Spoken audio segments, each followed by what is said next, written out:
Okay, so how's it going? Right.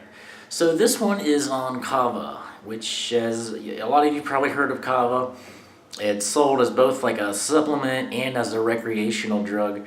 It's not like a legal high or anything. It's just like it's a sedative. A lot of people compare it to alcohol, but it has some advantages over alcohol. So we'll get to that. First off, um, so it is a plant. It's not like a lot of things. It's a tropical plant. It grows better in tropical climates. I don't know how easy it would be to cultivate kava here in like I'm in the Midwest, but here I don't know. But anyway,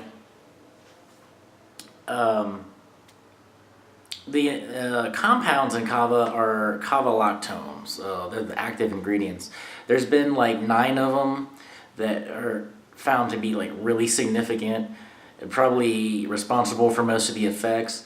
There's, I don't know, I think 18 or so that are discovered, but a lot of them are like in trace amounts. So it's really just the 9 that are important. And I'm not going to get too much into the chemistry of that today because, with plants, you got to talk about each individual compound. But yeah, the effects of it are basically it's a sedative, like anxiolytic, it's good for stress. And so it can be used like medicinally for those types of things. Um, Maybe insomnia. But it's also, like I said, a recreational drug. There's actually kava bars.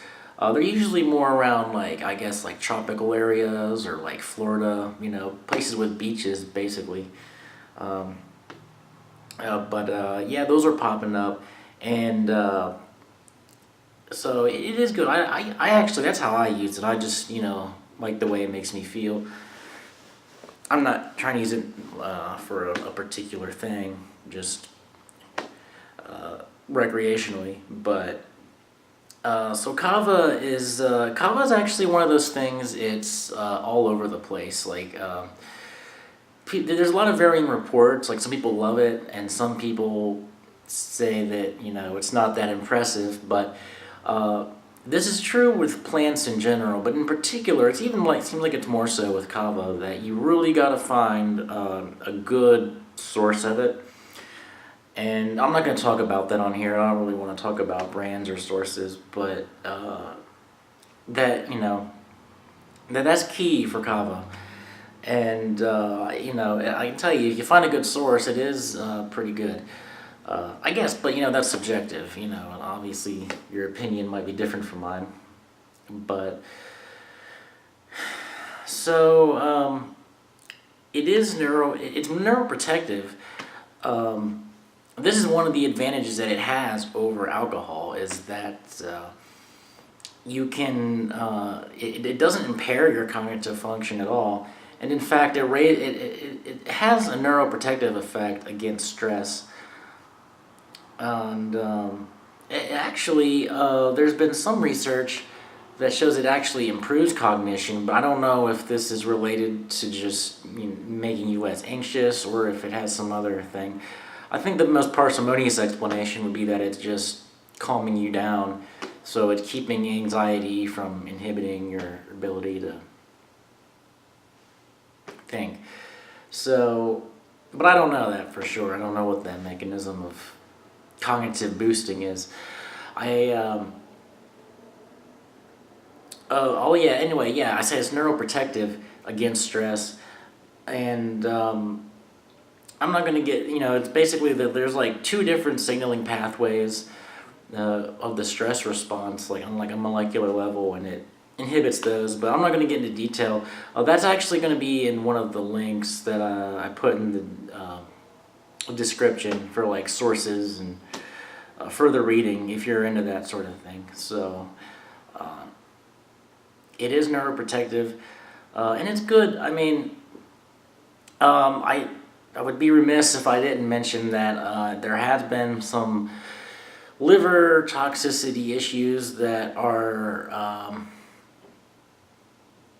they're rare, and I don't know. I don't think anybody fully knows why these these select few people, seem to have liver issues. A lot of things have been kicked around, like maybe there was like impurities, or maybe maybe they were just there's something, a genetic select few people who for some reason have a bad reaction to it. I don't know, but I'm told apparently. Yeah, well, yeah, I'll just leave it at that. And so that's it. I mean, it's pretty straightforward. I do recommend, there's the liver issues. I wouldn't really worry about them. Like, usually I freak out about that stuff. But after doing my research, I personally thought, but I can't judge for anybody else. That's obviously, don't take my advice or something. I don't want to give anybody like a liver failure. So just do your own research on that. I'm just throwing that out there. Like, don't necessarily freak out about it, but there has been some people that have had some bad liver problems from it.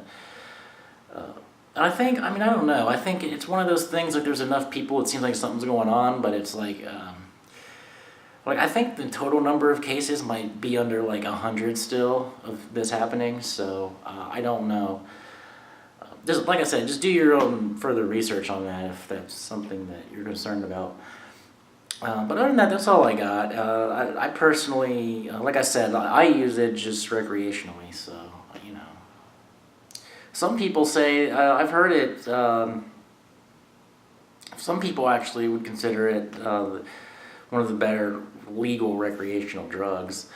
I guess I would have to agree with that, one of the better ones. So, anyway, that's all I got today. If you're interested, check out some of the links, and I'll talk to you later.